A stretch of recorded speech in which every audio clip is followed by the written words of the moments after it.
உண்மையை விட பொய்கள் தான் நிறைய சொல்லும் மனசு. இல்லாதது இருக்கிறதா சொல்றது தான் மனசுடைய வேலையை. இருக்கிறது அப்படியே மறைச்சிடும். நல்ல விஷயத்துக்கு ஈடுபடும் சொன்னா மனசு ரொம்ப கஷ்டம். இழுத்து பிடிச்சி மனசை உட்கார வைக்கிறதா இருக்கு. ஒரு பாகவத ராமாயணத்துக்கு, ஒரு நாம சங்கீதத்துக்கு. ஆனா கெட்ட விஷயம்னா உடனே அப்படியே மனசு தாவிண்டு போகுது. நம்ம புத்தியினால அந்த மனசை இல்லை இது தப்பான வழி, இது சரியில்லை, இந்த லோக விஷயங்கள்ல இப்படி ஓழக்கூடாது, நம்ம ஆத்மலாபத்தை தேடிக்கணும் புத்தி எவ்வளவு சொன்னாலும் மனசுடைய வேகம் என்ன பண்றது, அந்த புத்தியும் மீறி இந்த மனசானது செயல்படு, இந்த உடலை இயக்கி செயல்பட வைக்குது. இந்த இந்திரியங்களை தூண்டுது எது? மனசு தான். இந்திரியங்களை தூண்டுறதே மனசு தான். அப்போ ஒரு நிமிஷம் நம்ம இதெல்லாம் யோசிச்சு பார்த்தா இந்த மனசு நம்மளை என்ன படாத பாடுபடுத்துது. இதுல வரக்கூடிய பயங்களால என்ன நரக வேதனை கொடுக்குது. ஆனா உண்மையிலே பார்த்தா அது பயப்படக்கூடிய விஷயமாவே இருக்காது. அது சாதாரண விஷயமா இருக்கும். ஆனா நம்மளுக்கு பயத்தை உண்டு பண்ணி பெரிய நரக சூழ்நிலையை உண்டாக்கி நம்மளை குழப்பி விட்டு நம்மளை நிம்மதி இல்லாத பண்ணிட்டோம். ஆனா உண்மையிலே பார்த்தா அவ்வளவு சீரியஸான விஷயமே இருக்காது. அது சிம்பிளான விஷயம். அது சீரியஸ் ஆக்கி மற்றவங்களை விரோதிக்க வச்சு பயப்பட வச்சு நம்மளை அந்த பயத்தினால மற்றவங்களுக்கு அந்த பயத்தினாலேயே நம்ம என்ன பண்ணோம், மற்றவங்களுக்கு கோவப்படும். பயம் அதிகமாயிடுச்சுன்னா இது இந்த பயத்தை போகிறதுக்காக உடனே கோவப்பட ஆரம்பிச்சிடும். நம்ம தைரியசாலி மாதிரி நம்மளை காண்பிச்சுப்போம். என்னென்னலாம் பண்ணு தெரியுமா அந்த மனசு. ஆஹா, சித்து விளையாட்டுலாம் விளையாடுது. பயங்கரமான வித்தகாரன் பகவான். இந்த மனசு என்ன மாதிரி மொத்தம் என்னன்னா, நீ ஆன்மீக பாதையில நல்ல வழியில உன் ஆத்ம லாபத்தை தேடிக்கிற விஷயத்துல மட்டும் பிரவர்த்திக்காதபடி உன்னை பௌதிக விஷயத்துல போட்டு புரட்டி எடுக்குது. காரணம் யாருன்னா நம்ம தான் காரணம், வேற யாரும் காரணம் இல்லை. எல்லாத்தையும் அடக்கி ஆளணும், எல்லாம் என் கண்ட்ரோல்ல இருக்கணும், எனக்கு அனுகூலமா இருக்கணும் எல்லாமே. நான் யாருக்கும் அனுகூலமா இருக்க மாட்டேன். என் இஷ்டப்படிதான் எல்லாம் நடக்கணும். என் ஆசைகள்லாம் பூர்த்தி ஆகணும். மற்றவங்க ஆசைகளை நான் பூர்த்தி பண்றதோ இல்லையோ, அது ஏன் மற்றவங்க ஆசைகளை பூர்த்தி பண்றதுலையும் அதுல என் திருப்தி இருக்கு. பொது நலத்துல ஒரு சுயநலம் இருக்கு அப்படின்னா நான் அதை செய்வேன், இல்லாட்டி செய்ய மாட்டேன். இதெல்லாம் நிறைய கற்பனைகள், நிறைய பொய்யான ஒரு சங்கல்பங்கள், பொய்யான மனோரதங்கள். என்ன ஒரு நம்மளை நாமளே ஏமாத்திக்கிறதுக்கு மனக்கோட்டைகள் கட்டுறோம் தெரியுமா. நான் அப்படி செய்வேன், இப்படி செய்வேன், அவங்களத்துல இப்படி பார்த்து நடந்துப்பேன், இவங்களத்துல வேஷம் போடுறோம், வெளி வேஷம் போடுறோம், ஆளுக்கு தகுந்த பேச்சு, சிரிக்க வேண்டிய இடத்துல சிரிக்கிறது, அழ வேண்டிய இடத்துல அழுது, சீரியஸ் ஆகுது, எப்படிலாம் ஆளுக்கு தகுந்த மாதிரி நம்ம வேஷம் போடுறோம் தெரியுமா. இதெல்லாம் மனசுதான் அப்படி நம்மளை பண்ணுது. நம்மள ஓப்பன் மைண்டா நம்மளால இருக்க முடியுதா? வெளிச்சமா ஓப்பன் மைண்டா நம்மளால இருக்க முடியுதா? இருக்க முடியல. இருக்க விடாது மனசு. எது கொள்ளுதோ இல்லையோ இந்த மனசை நம்மளை கொண்டுடும். எதிராளிகளுக்கு கூட கொல்ல மாட்டான், ஆனா எதிராளிகளால் நம்ம கொல்லப்படும் பயப்படுறோம் பத்தியா, அந்த பயமை நம்மளை கொண்டுடும். நாம எப்படி நினைக்கிறோமோ அப்படிதான் செயல்களும் அமையும். நம்ம பயத்தோடவே இன்னைக்கு பூரா நம்ம பயத்தோட கவலைகளோட இருந்தா அன்னைக்கு பூரா செயல்கள் எல்லாம் கவலைகளோட பயத்தோடவே இருக்கும். நம்மளுக்கு எல்லாம் பிரதிகூலமா நம்மள டென்ஷன் பண்ற அன்னைக்கு நீ மனசுல டென்ஷன் இருந்ததுன்னா அந்த செயல்கள் எல்லாம் டென்ஷனாவே அமையும். யாரை பார்த்தாலும் பிடிக்காது, எல்லாம் விரோதியா தோணும். நம்ம சொல்ற மாதிரி நடக்க மாட்டாங்களே, நம்மளுக்கு தடை பண்றாங்களே, நம்மளுக்கு எதிர்க்கிறாங்களே, நம்மள இது பண்றாங்களே, அவங்க கெட்டவங்க, இவங்க கெட்டவங்க, அப்படி பண்றாங்க, இப்படி பண்றாங்க. ஏன்னா உன் மனசு சரியில்லை. அதனால போற காரியம் எல்லாம் வெற்றி அடையாம எல்லாமே நிர்மூலம் ஆயிடுது. எல்லாமே அனுகூலம் இல்லாதது போல, எல்லாம் விரோதிகள் போல தோன்றது. எல்லாமே நம்ம தடை உண்டாடுற மாதிரி. ஏன்னா நீ எந்த மனப்பான்மையோடு இருக்கிறியோ அதுக்கேற்ற சூழ்நிலைகளாக தான் அமையும். அப்படிதான் உனக்கு எல்லாம் நல்லவங்க கூட கெட்டவங்களா தோணும். எல்லாமே அப்படிதான். அதனால சந்தோஷமான சூழ்நிலைகள் பாரு, எல்லாம் அனுகூலமா நடக்கிற மாதிரி இருக்கும். மனசனுடைய பிரம்ம தான் அது. அது அனுகூலமாவும் இல்லை, பிரதிகூலமாவும் நடக்கல. நீ எடுத்துக்கிறது நீ எப்படி எடுத்துக்கிறத அது அனுகூலமாக எடுத்துக்கிறியோ பிரதிகூலமாக எடுத்துக்கிறியோ அது உன் மனப்பான்மையை பொறுத்து இருக்கு. உன் மனசு சாத்வீகமான தன்மையில் இருந்தால் எல்லாம் அனுகூலமாக எடுத்துவேன். இதே தமோ குணத்தில் இருந்தால் எல்லார் மேலேயும் எட்ஜெட்ஜி விழுவேன். அந்தளவுக்கு தமோ குணம்னா அறியாமை. அவன் எல்லார் மேலேயும் எட்ஜெட்ஜி விழுவேன். எல்லாத்தையும் டென்ஷனாக பார்ப்பேன். நல்ல விஷயம் கூட டென்ஷனாக பார்ப்பேன். இவன் ரொம்ப முக்கியம் இது, இந்த விஷயம் போ துறப்போ அப்படின்னு சொல்லிட்டு அவரோட டென்ஷன் ஆகும். நல்ல விஷயம் சொல்ல வந்தவங்கள கூட அவரிடத்துல கூட மூஞ்சை காட்டுவாங்க. அப்போ அனுகூலமா இருக்கிற சமயத்துல பாருங்க, தப்பே பண்ணியிருந்தாலும் அவங்களை நம்ம மன்னிப்போம். பரவாயில்ல விடுப்பா, அதான் பெரிய தப்பு இல்லை, சின்ன தப்பு, பரவாயில்ல விடு, அதெல்லாம் பெரிய விஷயமே இல்லை, நான் அதை பற்றி நினைக்கல, ஓகே நீ நல்லா இருக்கீங்களா, சந்தோஷமா, ஓகே ஓகே.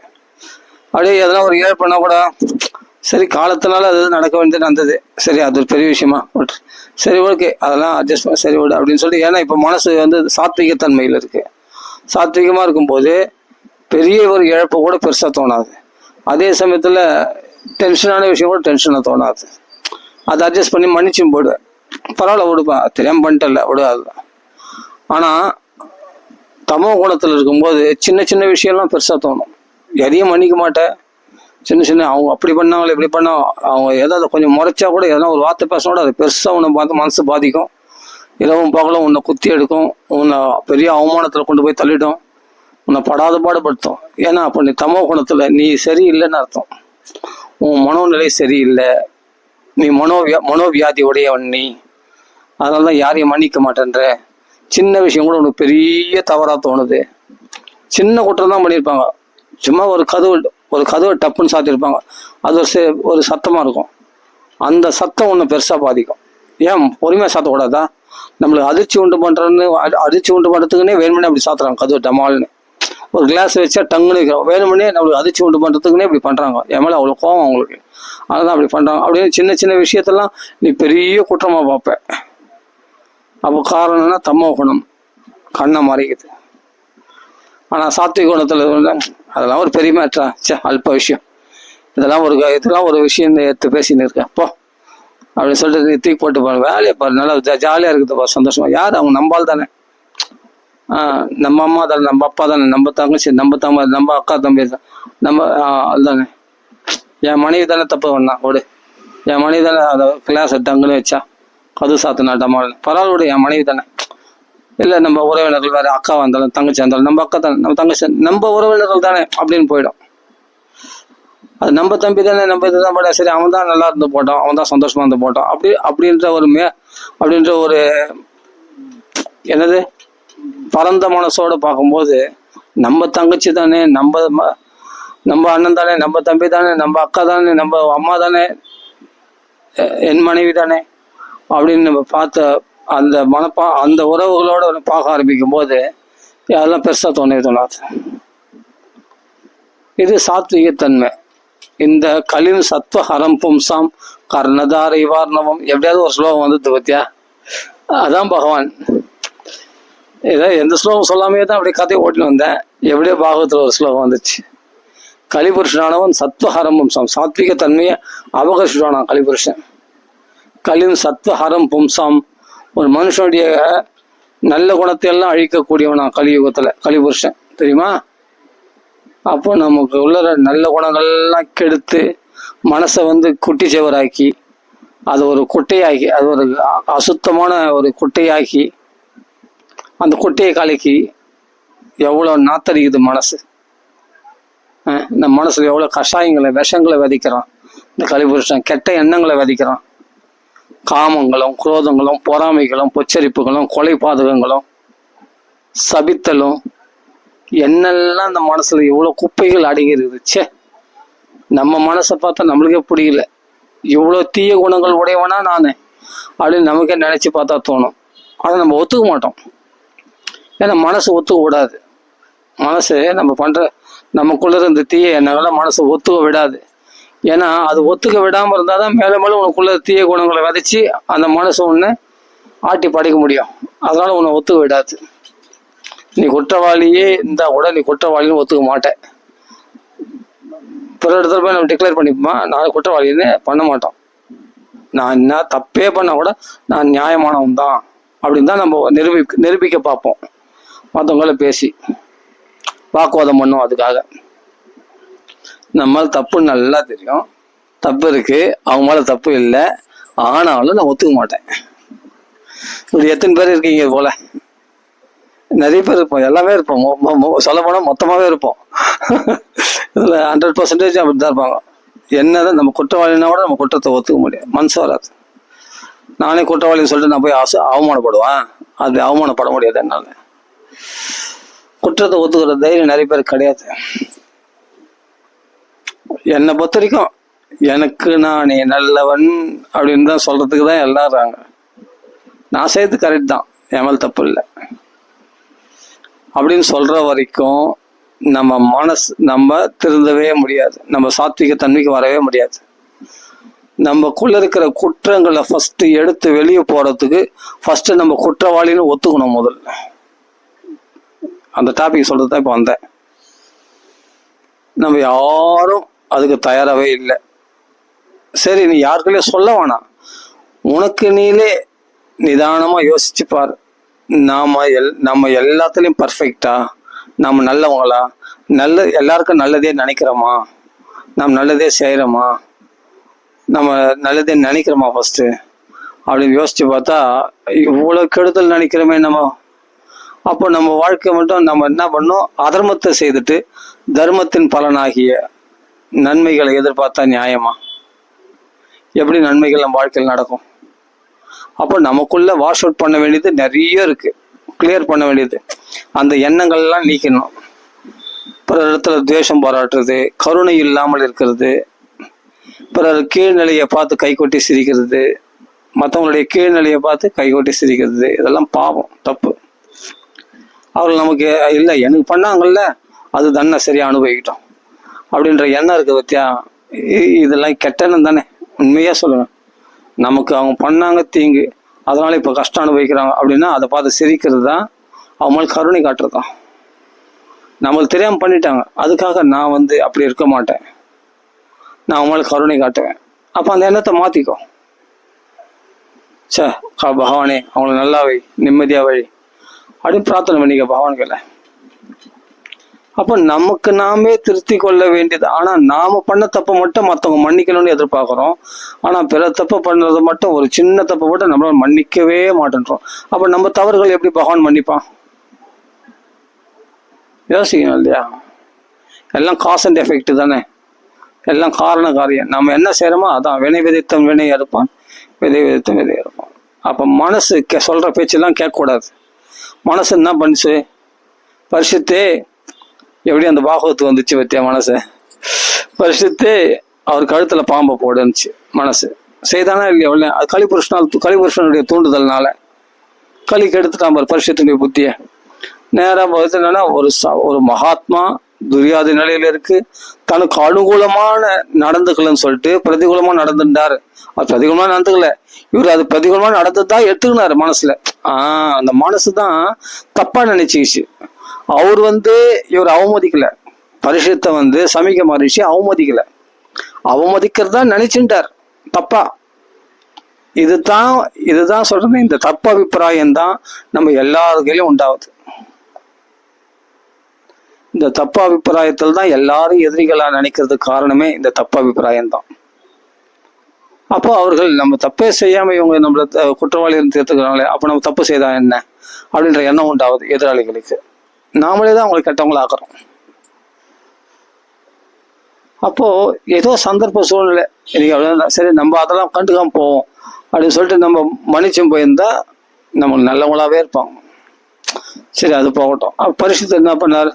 உடனே இவர் உண்மையிலேயே சமாதி இருக்காரா, பொய்யான சமாதி இருக்காரா நீ பரீட்சை பண்ணி பார்த்துக்கிறேன்.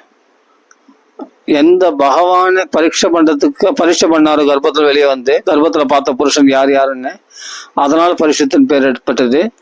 அப்படிப்பட்ட பரிசுத்தின் பேர் ஏற்பட்ட மகான்களத்துல விஷ பரீட்சை பண்றதுக்கு பரிசுத்தின் பேர் அவர் வச்சாங்க. பகவானா இவர் யாரத்துல பகவான் இருக்காரு அப்படின்னு பார்க்கறது, பரீட்சை பண்ணி பார்க்கறது தான் பரிசுத்தின் பேர் வச்சது. சீனமான அந்த பரம்பரையை மறுபடியும் புதுப்பிக்கிறதுக்காக வம்ச பரம்பரையை விருத்தி செய்ய வம்ச வித்தாகிய, அதனால பரிசுத்தின் பேர் மகாபாரதத்துல சொல்லக்கூடிய அர்த்தம் பார்த்தா, சீனமான அந்த வம்ச பரம்பரைய தலை தூக்கி நிறுத்த வந்ததுனால பரிசுத்தின் பேர் இருக்கு. அது அப்படியேப்பட்ட பரிஷத்து மகாணத்துல போய் விஷ பரீட்சை பண்றதுக்கு பரிஷத்துன்னு பேர் வச்சுது பண்ணலாமா? பண்ண சொன்னது யாரு? இவர் பண்றவரா? பரிஷத்து அப்படி பண்றவரா? சாதுக்களை மதிக்கிறவர். அப்படியேப்பட்ட தர்மத்தை நிலைநாட்டுவதற்காக கலியை நிக்கிரகம் பண்ணி தர்ம தேவதையை 4 பாதங்களோடு நடமாட விட்டார். அப்படியேப்பட்ட பரிஷத்து. அவர் எப்படி தவறு பண்ணுவாரு? தர்மத்தை நிலைக்க செய்யறவர் எப்படி தவறு பண்ணுவார்? கலியை நிக்கிரகம் பண்ணி ஓட ஓட விரட்டினவராச்சே. அப்ப எப்படி ஒரு சாதுக்கு அபராச்சாரம் பண்ணுவார்னா, அதே கலிபுருஷன் தான் காலில் விழுந்த மாதிரி காலில் விழுந்து உறவாடி பகையாளியே உறவாடி கெடுக்கிறது. இதுதான் எதிராளியா இருந்து கெடுக்க முடியல, சண்டை போட்டு அவனை ஜெயிக்க முடியாது பரிசுத்தை. அப்போ உறவாடி தான் கெடுக்கணும்னு சொல்லிட்டு அவன் என்ன பண்ண, காலில் விழுந்துட்டான். காலில் விழுந்ததுனால சரி மன்னிச்சதுனால இப்போ என்ன பண்ணா, அது இடம் கொடுத்ததுனால அவன் என்ன பண்ணா, வஞ்சகமாக தான் இவனை கழுக்கணும், நேரடியாக சண்டை போட்டு ஜெயிக்க முடியாதுக்கு பரிசுத்தை சொல்லி வஞ்சகமாக மனசுக்குள்ள புகுந்து கலி சத்வஹரம் பும்ச நல்ல குணத்தை கெடுத்து கெட்ட புத்தியை உண்டாக்கி இந்த சமீக மகரிஷி பற்றியா எவ்வளோ திமிரா இருக்கிறாரு. நீ ஒரு ராஜா, நீ சக்கரவர்த்தி, உனக்கு ஒரு மரியாதை, ஒரு ஆசனம் சாதாரண எல்லாரும் கொடுப்பாங்க மரியாதை. அப்படியேப்பட்ட நீ எவ்வளோ உயர்ந்த ஆசனத்தில் இருக்க வேண்டிய ஒரு சாதாரண ஒரு ஆண்டி, ஒரு காட்டில் தவம் பண்ணக்கூடிய ஒரு தபஸ்வி, ஒரு ராஜா வந்திருக்கணும், ஒரு மரியாதை கூட கிடையாது, இப்படி உட்காந்துருக்காரு அப்படின்னு சொல்லி கோபம் உண்டாயிடுச்சு அவனுக்கு. யாருக்கு? பரிஷத்துக்கு. கோபத்தை உண்டாக்கணும். கோபம் உண்டாகல, கோபத்தை உண்டாக்கணும். இந்த இடத்துல ஒரு மனோ தத்துவம் சூப்பரா இருக்கு பாருங்க. அப்போ அவர் வேணுமென மதிக்காம உட்கார்ந்ததில்ல, அவருடைய நிலை அப்படியேப்பட்ட நிலை, சமாதி நிலையில் இருக்கிறார், தேகஸ்மரணையே மறந்திருக்கிறார். அதனால திருப்பி பார்க்கல. அது அப்படி எடுத்துக்க தோணுமா? ஏன்னா அந்த அனுபவம் பரிசுத்து கிடையாது. அந்த சாதுக்களுடைய அனுபவம் இல்லாததுனால, பிறருடைய அனுபவத்துல நம்ம இல்லாத போது பிறரை நம்ம எப்படி கணிக்கிறது? அவர் நல்லவர்களா கெட்டவர்களா தீர்மானிக்கிறதுக்கு நம்மளுக்கு என்ன ரைட்ஸ் இருக்கு? அவருடைய மனசுல என்ன இருக்குன்னே தெரியாது.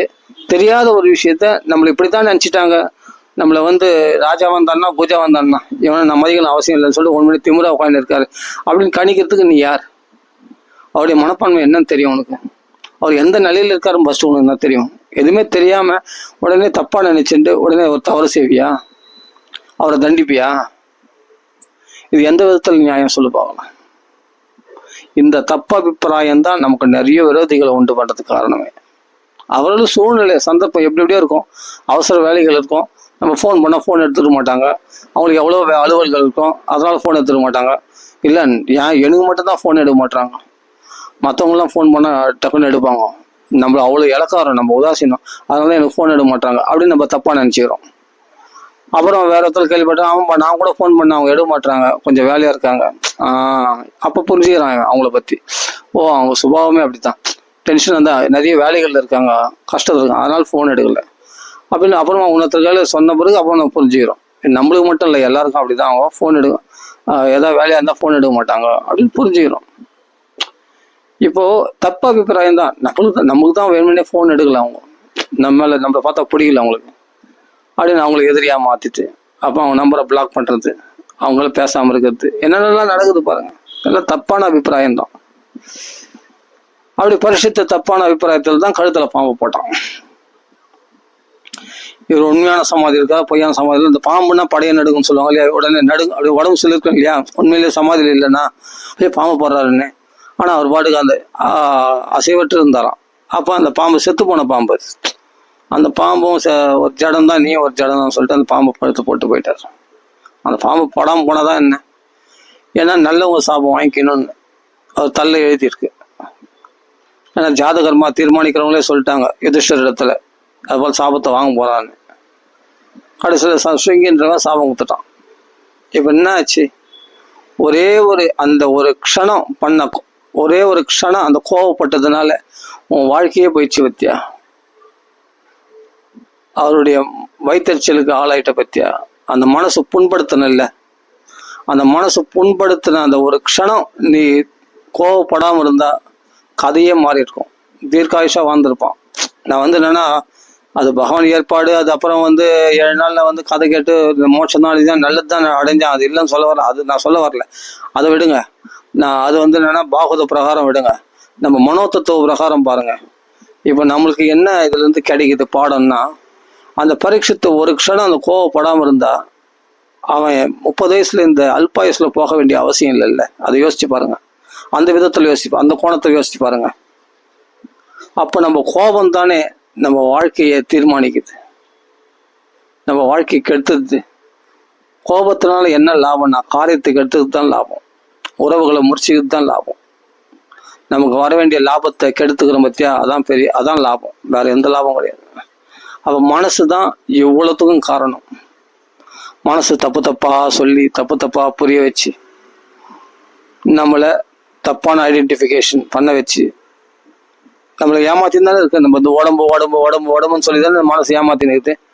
நம்ம ஆத்மா உண்மையிலே உடம்பு இல்லை, நம்ம ஆத்மா. இது பஞ்சபூதங்களால் ஆன சரீரம் அப்படின்னு என்னைக்காவது சொல்லிக்குதா? இந்த மனசு சொல்லாது.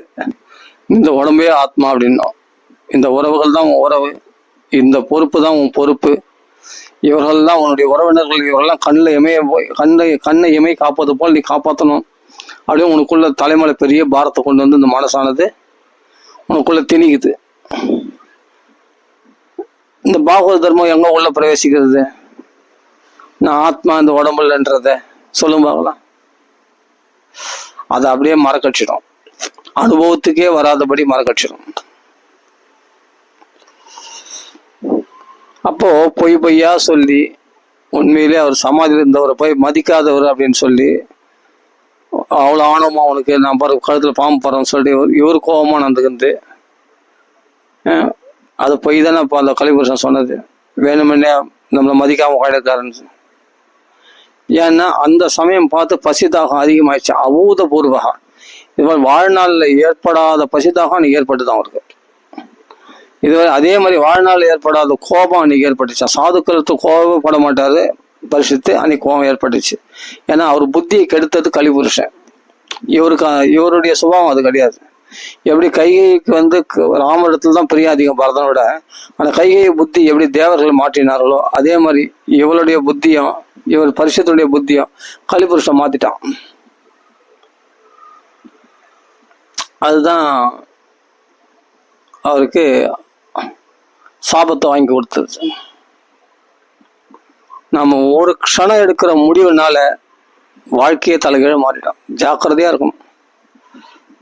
சில பேர் தற்கொலை முயற்சி பண்றாங்க, அது ஒரு க்ஷணம் முடிவு பண்ணிட்டாங்க, அந்த வாழ்க்கையே போச்சு. நாம கொஞ்சம் நிதானிச்சு முடிவு எடுத்தோம்னா இது மாதிரி தப்பான எண்ணம், நம்ம சாகணுன்ற எண்ணமோ இல்லை வேற ஏதாவது மற்றவங்கள பழிக்கணுன்ற எண்ணமோ மற்றவங்கள தண்டிக்கணுன்ற எண்ணமோ, இந்த தப்பான டிசிஷன் நிதானமான புத்தி இல்லாதனால ஏற்படுகிறது. இல்லைன்னா எவ்வளோ பேர் தற்கொலை பண்ணிக்கிறாங்க. ஏன் தற்கொலை பண்ணணும்? யோசிக்காததுனால, முட்டாள்தனத்தினால தற்கொலை பண்ணிக்கிறாங்க. யோசிச்சாங்கன்னா பண்ணிப்பாங்களா? பண்ணிக்க மாட்டாங்க. நிதான புத்தி வேணும்.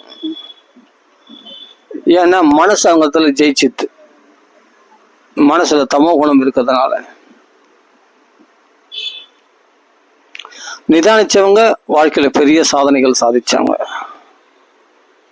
அந்த மனசை பேச்சு கேட்காம புத்தியினால அலசி ஆராய்ந்து இது நல்லதா கெட்டதான்னு பார்த்து அவன் மகான்கள் சொன்ன வாழ்க்கை வார்த்தைப்படி தன் வாழ்க்கையை நடத்தினவர்கள் சேமமா இருக்கிறாங்க. இன்னைக்கே இருக்கிறாங்க, சேமமா சந்தோஷமா இருக்கிறாங்க. அந்த குடும்பமே சேமமா இருக்கு. நீங்க 1000 புஸ்தகங்களை படிங்க, ஆனா ஒரு நிமிஷம் நீங்க தனிமையில் இருங்க. அந்த 1000 புஸ்தகம் ஒண்ணுதான். நீங்க தனிமையில உங்களுக்கு நீங்களே இது போல தற்பரிசோதனை பண்றதும் ஒண்ணுதான். உங்க மனசை கேள்வி கேளுங்க. அப்போ அது சொல்லும் பாருங்க எவ்வளவு பொய்களை. அப்போ அதெல்லாம் சாட்சி மாத்திரமா பாருங்க. அதெல்லாம் அப்படியே விட்டுருங்க, ஃப்ரீயா விடுங்க. அது எதையுமே டைட் பண்ணாதீங்க, எந்த எண்ணத்தையும். அதை ஃப்ரீயா விட்டுருங்க. கடைசியில் அது பாடுக்கு அதுவே ஓய்ஞ்சிடும். அதுவே தன்னால எண்ணங்கள் குறைஞ்சிடும். இந்த மூச்சு சுவாசத்தை கவனிச்சாவே அந்த மூச்சு ஓடிங்கிற மாதிரி இந்த எண்ணங்களை அப்படியே ஃப்ரீயா விட்டோம்னாவே நம்ம அதையே மூன் பண்ணக்கூடாது. அந்த எண்ணங்களே கவனிக்கத்தான் இருக்கக்கூடாது. நம்ம எங்கெங்க வெளியே பார்க்கணுமோ அங்கே பார்க்கணும், இங்கே போகணும், அந்த எண்ணத்துக்கு ஒரு முக்கியத்துவம் கொடுக்கக்கூடாது. அந்த எண்ணங்களுக்கு முக்கியத்துவம் கொடுக்காம இருந்தாவே அது பாடுக்கு பல எண்ணங்கள் வரும், அதுவே தன்னாலே ஓடிக்கிடும். அப்போ டக்குன்னு தூக்கம் வந்துடும். தூக்கம் வருதுன்னா எண்ணங்கள் ஒடுங்குற நிலை வந்துடுச்சுன்னு அர்த்தம். அப்போ தூக்கத்தில் நல்லா ஆழ்ந்த தூக்கத்தில் நிம்மதி கிடைக்கும். அது பகவான் நாமத்தினால்தான் கிடைக்கும். நாமத்தை நிறைய சொல்ல சொல்ல ஞானம் உண்டாகும். ஞானத்தினால் உனக்கு எதிரி எது நண்பன் எதுன்னு உனக்கு தெரிய ஆரம்பிச்சிடும். அதனால பகவான் நாம நிறைய சொல்ல சொல்ல மனசு அடங்கிடும். ராம ராம ராம ராமன்னு சொல்லணும். யாரும் உனக்கு எதிரி எதுவும் உன்னை பயமுறுத்தலைங்க. உலக விஷயங்கள் உன்னை பாதிக்கிற மாதிரி ஏதோ ஆபத்து வந்த மாதிரி அப்படி இப்படின்னு வருது இல்லை, அதெல்லாம் பொய். உன் மனசு தான் அது மாதிரி விகாரங்களை உண்டு பண்றது. பெரிய விகாரமாக்கிடுது மனசு தான். நரக சூழ்நிலையை உண்டாக்குறது மனசு தான். உனக்குள்ள தெய்வீக சூழ்நிலையை உண்டாக்குறதும் அதே மனசு தான். அதுவே நண்பனா செயல்படுது, அதுவே எதிரியா செயல்படுது. அப்போ நம்ம இதெல்லாம் பார்த்து தெரிஞ்சுக்கிட்டு உஷாராகி அந்த மனசை பார்த்து நீ யாரு, என்னை இந்த அளவு ஆட்டி நீ யாரு, இல்லை பொய்யே சொல்ற, அவர்கள் நண்பர்களா இருக்கிறவங்களை எதிரியா மாத்திர நீ, அவங்கள தப்பா அபிப்பிராயம், அவங்கள தப்பா நினைக்க தப்பா கணிக்கிற மாதிரி இந்த வார்த்தை கூட வரமாட்டேது பத்தியா. இதுவும் கலிபுருஷம் பண்றது தான்.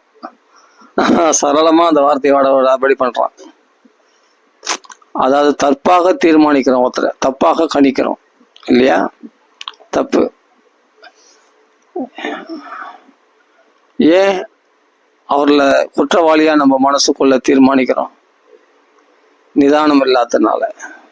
உண்மையிலே குற்றவாளி இல்லை, உனக்கு அனுகூலமா இல்லாததுனால நீ அவர்களை குற்றவாளிகளாக உண்மையிலே குற்றவாளிகள் கிடையாது. எல்லாருமே நல்லவர் தான்.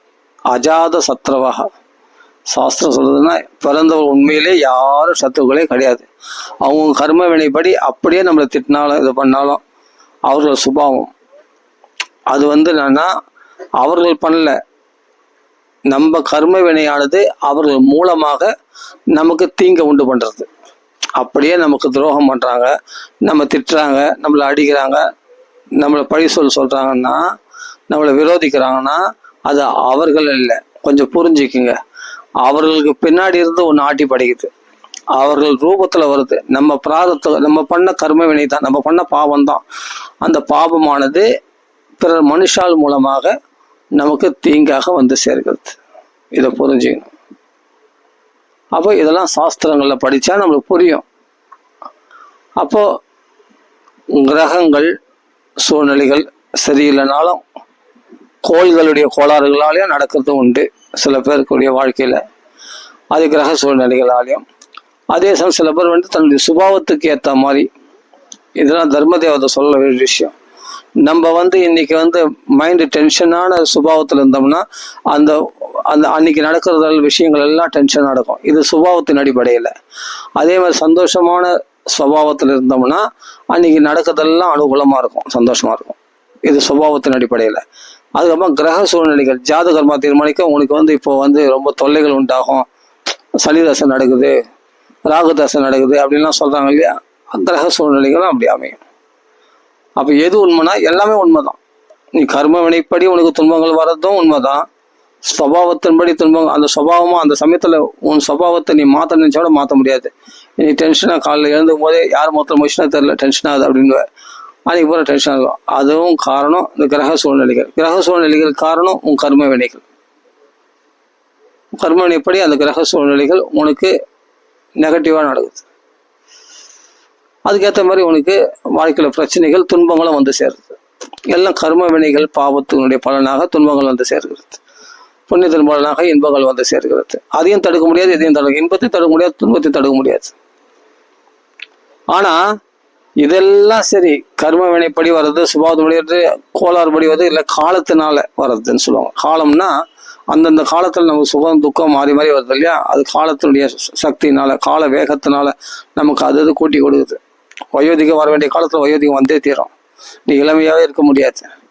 மரணம் வர வேண்டிய நேரத்துல மரணம் வந்தே தீரும், அதையும் தடுக்க முடியாது. பிறப்பு வர நேரத்துல பிறப்பு வரும், அதையும் தடுக்க முடியாது. எல்லாம் காலத்தினுடைய வேகத்துக்கு உட்பட்டவர்கள் தான் நாமலாம். குணங்களுக்கு உட்பட்டவர்கள், கர்ம வினைகளுக்கு உட்பட்டவர்கள், முக்குணமான சுபாவங்களுக்கு உட்பட்டவர்கள் இல்லையா. இதெல்லாம் காரணங்கள். அதுக்கு மேல தெய்வம் காரணம். தெய்வம் தான் இத்தனையும் ஆட்டி படைக்குது. காலத்தை ஆட்டி படிக்கிறது, நம்மளுக்கு கர்ம வினைகள் படி நம்மளுக்கு பலன்களை கொடுக்கறது தெய்வம் தான். எல்லாத்தையும் அந்த பலன்களை கூட்டி வைக்கிறதும் தெய்வம் தான். இதெல்லாம் காரணம். இதுக்கு மேல பெரிய காரணம் தெய்வம் தான். சர்வ காரணம் பகவான் கிருஷ்ணன் தான் எல்லாத்துக்கும் மூல காரணம் அப்படின்னு தெரிஞ்சுக்கிட்டு நாம யாரையும் குற்றம் சுமத்தாம, இந்த உலகத்துல இருக்கிறவங்க யாரும் நம்ம துன்பத்துக்கும் என்பது காரணம் இல்லை, என் மனசுதான் காரணம். ஆனா நம்ம கர்ம வினைகள் படி எல்லாம் நடக்குது, நம்மளுக்கு வர வேண்டியது வருது அப்படின்னு தெரிஞ்சுக்கிட்டு எல்லாத்துக்கும் மேல பகவான் தான் நமக்கு அந்த பலன்களை கொடுக்குறான் அப்படின்னு தெரிஞ்சு அந்த பகவானே சரணாகதி அடையணும். அப்படின்னா சரணாகதி அடைஞ்சிட்ட பிறகு இந்த மனசு அப்ப சமநிலை அடையும். சுகம் வந்தாலும் துக்கம் வந்தாலும் இந்த அந்த மனசுல சுகமா துக்கமா மனசு தானே ஏத்துக்குது. ஒரு விஷயம் நல்லா சீதோஷ்ட சுக துக்கதா ஆகமா அபாயினோ அனித்யாஸ்தா ஸ்திதிக்ஷஸ்வபாரதா, அதை பொறுத்து கொள்ள பழகணும். இப்போ நல்ல குளிர்காலத்துல நெருப்பை மூட்டின்னு உகாயின்னு இருக்கான். ஏன்னா குளிர்காயிரன்றான். அந்த நெருப்பு இதமா இருக்குது அவனுக்கு குளிர்காலத்துல. அதே நெருப்பு சுட்டெரிக்குது வெயில் காலத்துல. அப்ப நெருப்பை மட்டும் உட்காருவான் அவன். ஐயோ உடம்பு எரியுது, என்னால் தாங்கிக்க முடியாது. அந்த சமயத்துல ஜில்லுன்னு தண்ணி குடிக்கிறான், ஐஸ் வாட்டர். இப்ப அது சுகமா இருக்குது. இப்ப குளிர்ச்சி எப்படி சுகமா இருக்குது? இதே குளிர்காலத்துல அது அருவருப்பா இருந்தது. அந்த குளிர்ச்சியான தண்ணி குடிச்சா பல்லாம் கூசுதுன்றான். சூடான தண்ணி விடுவா, குளிர்ச்சியான தண்ணி வேணாப்பா, என்ன ஏற்கனவே குளிர்துன்றான். அதே குளிர்ச்சியான வாட்ரு அன்னைக்கு பிடிக்கல. ஆனா இதே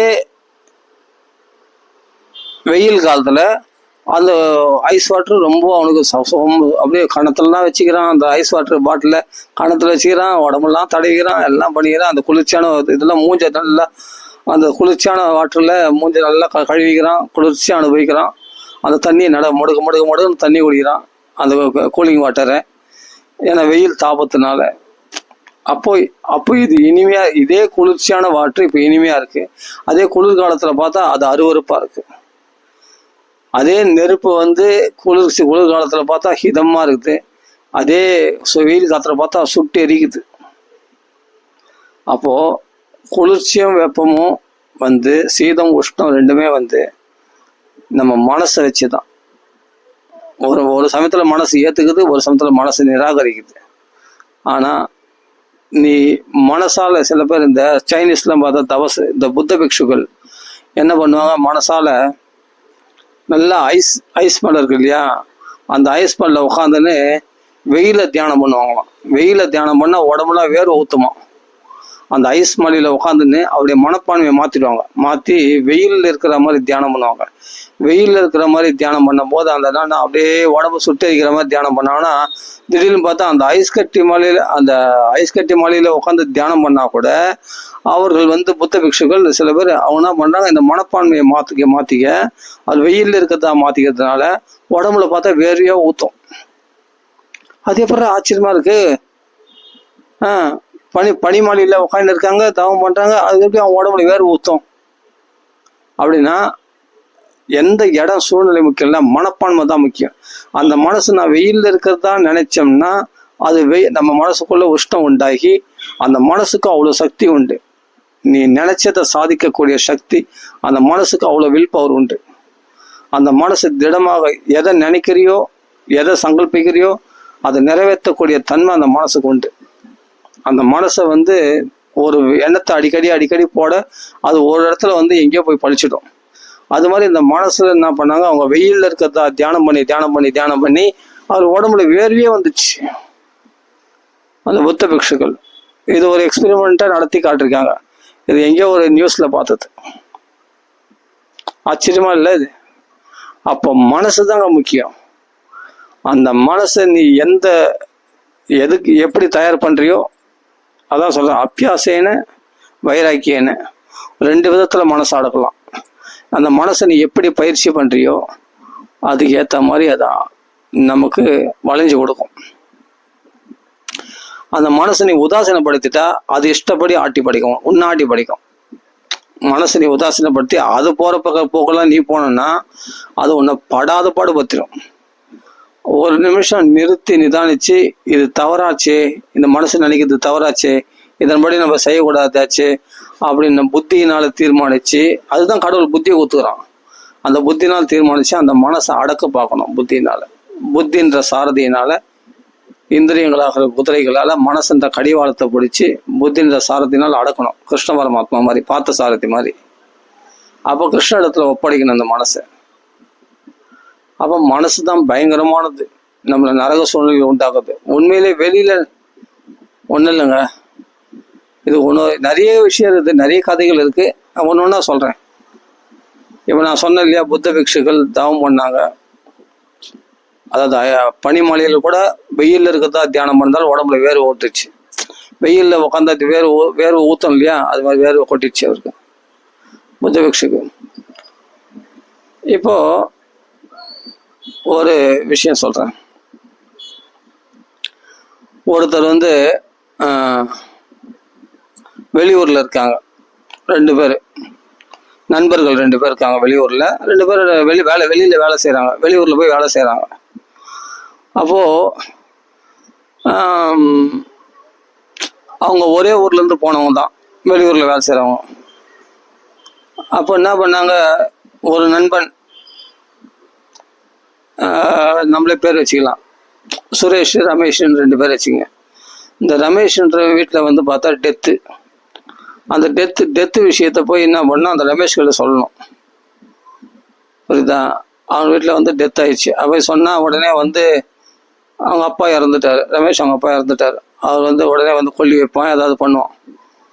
அதே சமயத்தில் சுரேஷ் வீட்டுக்கு இல்லையா, அவங்க வீட்டில் அவருக்கு கல்யாணம் ஏற்பாடு பண்ணிக்கிறாங்க. அந்த சுரேஷுக்கு அவங்களாம் பொண்ணுலாம் பார்த்து வச்சிருக்காங்க. இப்போ பொண்ணு பார்க்கறதுக்கு கூப்பிட்றாங்க, கல்யாணம் ஏற்பாடு பண்ணிக்கிறாங்க. கல்யாணம் ஜோரில் இருக்க வேண்டியவங்க. இந்த 2 விஷயத்தையும் போய் ஒரு ஆள்களை சொல்லி அனுப்புகிறாங்க. அப்பா இது போல்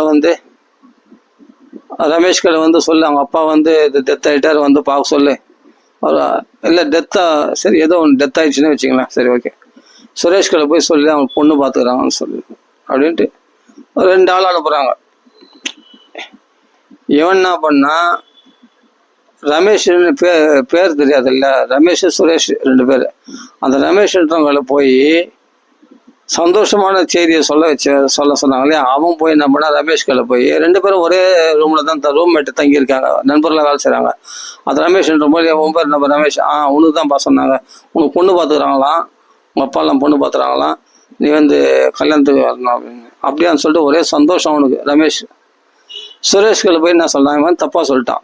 உனக்கு போய் உன் பேர் என்னப்பா, சுரேஷ், உனக்கு தான்ப்பா, உங்க அப்பா சத்துட்டாரப்பா, போய் உடனே பார்ப்பான். அவன் ஓட அழறான்.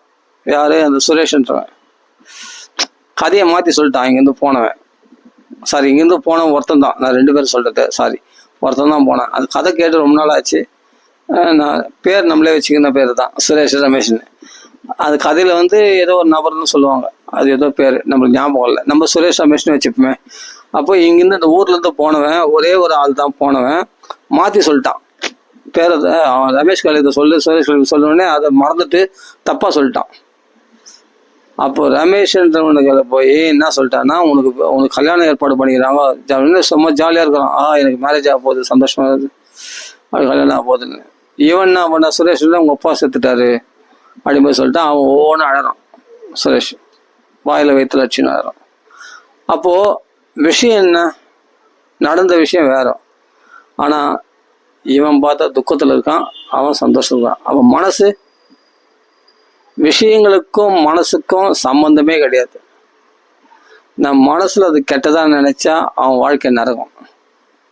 ஆனா விஷயம் என்ன நடந்தது, அவனுக்கு சந்தோஷம். அவனுக்கு சுரேஷுக்கு கல்யாண ஏற்பாடு நடந்துக்குது, சந்தோஷப்பட வேண்டிய விஷயத்த அவன் என்ன பண்ண, தப்பா கேள்விப்பட்டு துக்கப்படுறான்.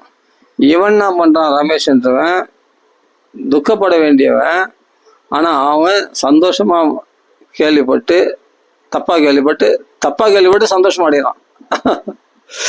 எப்படி இருக்கு பாருங்க மனப்பான்மை. ஒரு விஷயம் தெரியாத வரைக்கும் தான் நமக்கு பாதிக்காது, தெரிஞ்சிச்சுன்னா தான் பாதிக்கும்.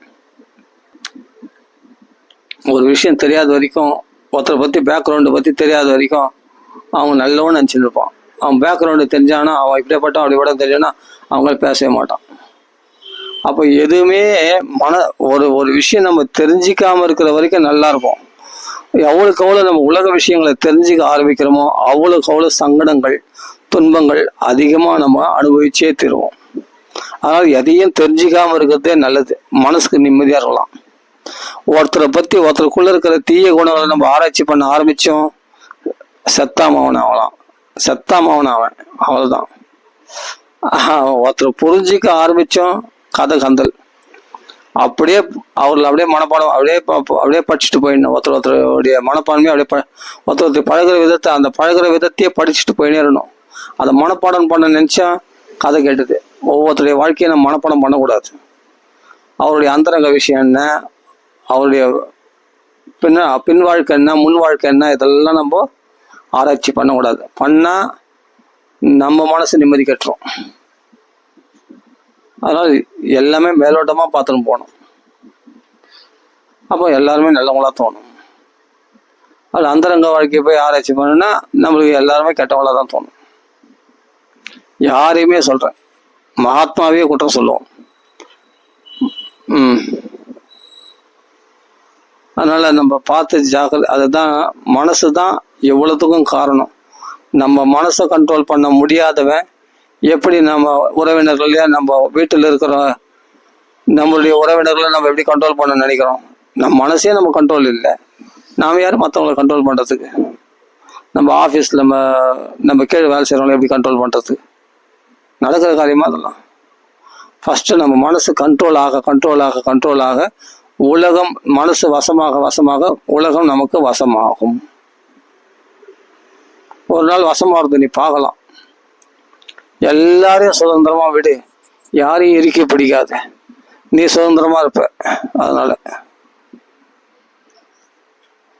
புரியுதுங்களா? அதனால எல்லாமே நம்ம மனசு தான் பெரிய பாதிப்பே. என்னன்னா நம்ம மனசு தான். வெளியில யாரும் எதிரி கிடையாது. அஜாத சத்ருவா சாந்தாக சுஹൃதா சர்வதேகினம். தாராளமா நீ எல்லாருக்கும் நல்லது நினைக்கலாம், நல்லது செய்யலாம், நல்லது பண்ணலாம், மனசு சந்தோஷமா வச்சுக்கலாம், உற்சாகமா இருக்கலாம். ஆனா நீ தான் கெடுத்துக்கிற. எது தடையா இருக்குன்னா உன் மனசு தான் உனக்கு தடையா இருக்குது, வேற யாரும் இல்லை. நீ தான் உனக்கு எதிரி வெளியில இல்லை. நீ இப்ப இருக்கிற சூழ்நிலையை சந்தோஷமா என்ஜாய் பண்ணலாம். இப்ப என்ன பாருங்க, ஒன்றும் இல்லைங்க, அவன் கல்யாண செய்தி போய் சொன்னான். ஆனா அவன் வீட்டில் நடந்ததுன்னா கதையே வேற. அவங்க வீட்டில் நடந்த கதையே வேற. ஆனா இங்க சொன்ன விஷயம் என்ன, கல்யாண செய்தி. அந்த சூழ்நிலை பாருங்க அவனுக்கு எப்படி ஆயிடுச்சு. மனசு ஒரே குதூகலம் தான், ஒரே சந்தோஷம் தான். கல்யாணம் ஆக போது அவன் கற்பனையில கல்யாண கனவுல மிதக்க ஆரம்பிச்சிட்டான். ஜாலியா இருக்கலாம், சந்தோஷமா இருக்கலாம், அப்படி இருக்கலாம், எப்படி இருக்கலாம். அவன் மனக்கோட்டை கண்டு குதிக்கிறான், ஆடுறான், பாடுறான். எனக்கு மேரேஜ் ஃபிக்ஸ் பண்ணிக்கிறாங்க அப்படி சந்தோஷத்துல குதிக்கிறான். யாரு? அந்த ரமேஷ். ஆனா உண்மையிலேயே சந்தோஷம் குதிக்கலையோ சுரேஷ் தான்.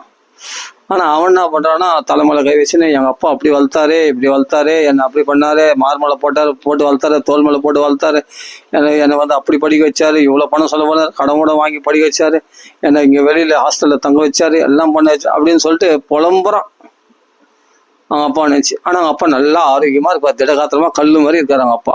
யாரு? சுரேஷ் அவங்க அப்பா. ரமேஷ் அவங்க அப்பாவுக்கு இவன் அழறான். யாரு? சுரேஷ். அப்ப என்னன்னா, கேள்விப்பட்ட விஷயம் தான் வேற. ஆனா இவன் உண்மையிலே சுரேஷ் எப்படின்னா சந்தோஷப்பட வேண்டியவன். அவனுக்கு தான் கல்யாணம் ஃபிக்ஸ் ஆகிருக்கு. நல்லா நிறைய சவரத்தோட கல்யாணம் பண்ணி கல்யாணம் பண்ணி வைக்க போறாங்க. நல்லா சூப்பரா நல்லா அழகான பெண் கிடைக்க போகுது. அவன் ஆசைப்பட்ட பொண்ணே கிடைக்க போகுது. சந்தோஷமா குதூகலமா இருக்க வேண்டியவன் சுரேஷ். ஆனா செய்தி மனசுல தப்பா செய்தி கிடைச்சதுனால அந்த மனசு இவனை போட்டுது. துக்க செய்தி வந்துச்சுன்னு. அப்ப எது அவனுக்கு காயப்படுத்துது? வெளியிருக்கிற விஷயங்கள் இல்லை, இவன் மனசுதான் அந்த சுரேஷை காயப்படுத்துது. அப்ப எது சந்தோஷப்படுத்துது? வெளியிருக்கிற விஷயம் இல்லை. டெத்து நடந்துச்சு, அவன் ரமேஷ் அவன் அப்பா செத்துட்டாரு. ஆனா ரமேஷுக்கு அவன் மனசுதான் குதூகலப்படுத்துது, ரொம்ப சந்தோஷமா வச்சுக்குது.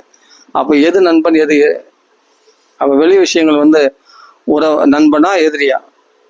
வெளி விஷயங்கள் வெளி விஷயங்கள் நண்பனா இல்லை வெளி விஷயங்கள் எதிரியா? ரெண்டுமே கிடையாது. மனசு தான் எதிரி, மனசு தான் நண்பன். இப்ப புரியுதுங்களா?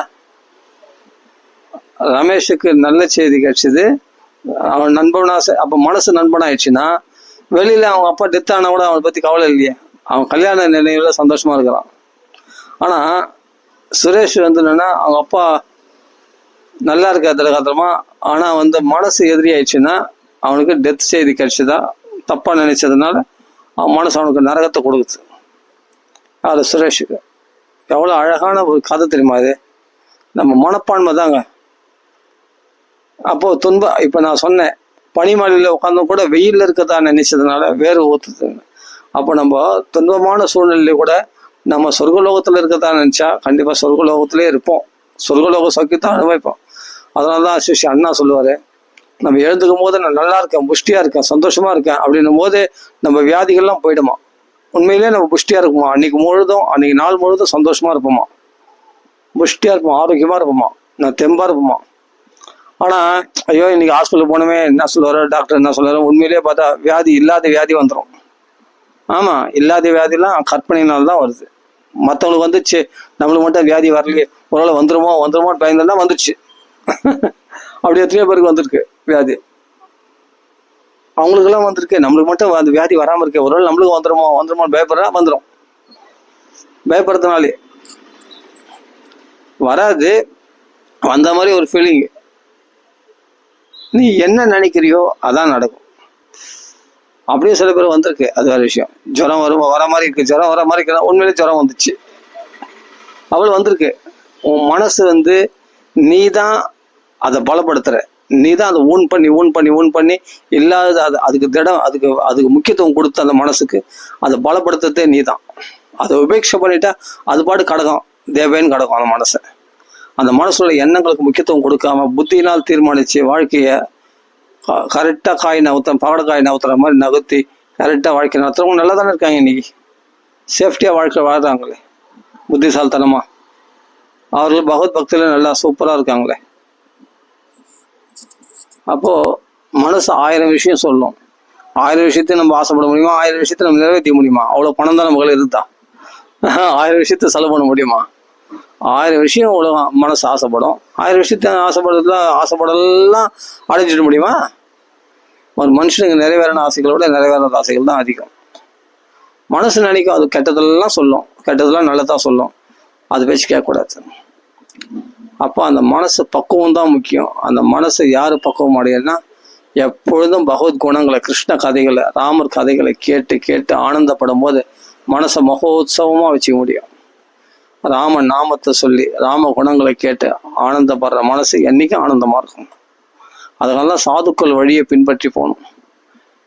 பிறருடைய துக்கத்துல போய் பங்கேற்றுக்காதீங்க. ரொம்ப ஏத்துக்கிட்டோம்னா, துக்கத்துல பங்கேற்றோம்னா அதாவது கவலைப்படுறது இல்லை. துக்கத்துல எப்படி உண்மையா பங்கேற்றுக்கணும்னா, அந்த துக்கத்துல அவங்களுக்கு துக்கம் போகிற மாதிரி நம்ம ஏதாவது உதவி பண்ற மாதிரி இருக்கணும். அப்படி துக்கத்துல பங்கேற்றுக்கணும். சும்மா அவங்க புலம்புறாங்கன்னு நம்மளும் கூட சேர்ந்து புலம்புறதுனால என்ன, அவங்களும் பலவீனம் அடைவாங்க, நீயும் பலவீனம் அடைவேன். அது தப்பு. நம்மளால அந்த புலம்பலை உன்னால் நிறுத்தக்கூடியதாக இருக்கணும் உன்னுடைய உதவி. அப்படி இருக்கணும். அப்படி பண்ண முடிஞ்சா பண்ணு, அந்த புலம்பலுக்கு சொல்யூஷன் பண்ண முடிஞ்சா பண்ணு, நீயும் கூட சேர்ந்து புலம்பாது. சரி, ஓகே. அதனால மனசு தான் நண்பன், மனசு தான் எதிரி. அந்த மனசு வந்து சூழ்நிலைகள் முக்கியம் இல்லை. இப்போ நான் சொன்னேன் இல்லையா, கல்யாணம் ஒருத்தர் டெத் ஒருத்தர், அந்த சூழ்நிலைகள் முக்கியம் இல்லை. அதில் நீ எப்படி இருக்கிற, உன் மனசு எப்படி பக்குவமாக வச்சிருக்கிற, அதுதான் முக்கியம். அது நம்ம வளர்த்தனால முடியாது. பகவான் நாமா சொல்றதுனால, பகவத் பக்தி, பாகவதம் படிக்கிறதுனால, ராமாயணம் படிக்கிறதுனால, பாகவதம் கேட்கறதுனால, மகான் வாக்கில் நம்ம மனசு எப்பொழுதும் புனிதமாகவே அப்படியே சாநித்தியமாகவே வச்சுட்டு இருக்கலாம். அப்போ தெய்வீக நிலையிலே நம்ம மனசு உயர்ந்திருக்கும். அப்போ நம்ம சாநித்தியமாக சந்தோஷமா இருக்கும் மனசு. அப்போ மனசு நம்மளுக்கு பொட்டி பாம்பு மாதிரி அடங்கியே இருக்கும். பாட்டுக்கு பல்லு படுங்கின பாம்பு மாதிரி நம்மள அடங்கி இருக்கும், கம்முன்னு இருக்கும். புரியுதுங்களா? மந்திரத்தில் கட்டப்பட்ட பாம்பு மாதிரி, ஒரு மந்திரவாதியினுடைய மந்திர கட்டுக்குள்ள அடங்கி இருக்கிற பாம்பு மாதிரி இந்த மனசானது கம்முன்னு அடங்கி இருக்கும். அது எதுவும் பண்ண முடியாது. ஏன்னா அதான் பகவத் அர்ப்பணம் பண்ணிட்டேன். காயேன வாச்சா மனசேந்திரியர்வா புத்தியாத்மா பிரகிருதி சுபாவத்து கரோமி எச்ச சகலம் பரஸ்மை நாராயணாய இது சமர்ப்பயாமி. அதை விட்டா நம்மளுக்கு வேற அவ்வளவுதான், உலகமாய் பொல்லாது பிடிச்சிடும். அவங்கள தப்பா நினைக்க சொல்ல, இவங்கள தப்பா நினைக்க சொல்ல, அவங்கள பத்தி இது போல கஷ்டம் வந்துச்சு, அந்த கஷ்டம் நம்ம குடும்பத்தில் இருக்கிற கஷ்டங்கள், பெரிய தொல்லைகள், கடன் தொல்லைகள், அது இது பிரச்சனைகள்லாம் நம்மளை போட்டு, நோய்களால வரக்கூடிய துன்பங்கள் எல்லாம் போட்டு மனசுல குப்பைகளாக வந்து ரொம்பிடும். எதனால அதான் சொல்ல, மனசுத்தீன வித்தியதே. பாகவதம் கேட்கிட்டா பகவான் உள்ள வந்துட்டான்னா இதில் இந்த குப்பைகள்லாம் வெளியே போயிடும். அதை விட மனசு சுத்தீன வித்தியது, இதோட மனசு பரிசுத்தப்படுறதுக்கு வேற எதுவும் கிடையாது பாகவத்தை விட. இப்போ பாகவத கதைகளை நிரப்பணும் ஹிருதயத்துல. அப்போ மனசு சாணித்தியமா வச்சுக்கணும். அப்போ தெய்வீக நிலையில, ஆன்ம நிலையில் தான் இருப்பேன். அப்போ மனசுக்கு வந்து என்னன்னா, அப்போ நண்பனா செயல்படும் மனசு. பகவத் கதைகளை கேட்கும் போது மனசு நண்பனா செயல்படுது, பௌதிக விஷயங்கள் ஈடுபடும்போது மனசு எதிரியா செயல்படுது. அப்படின்னு புரிஞ்சுக்கிட்டா போதும். சரி, ஓகே. சீதாபதி ராம ராம ராம ராம ராம ராம ராம ராம ராம ராம ராம ராம ராம ராம ராம ராம. ஸ்ரீ ராமநாத சிங்கத்துக்கு ஜெய், ஆஞ்சநேய சுவாமிக்கு ஜெய்.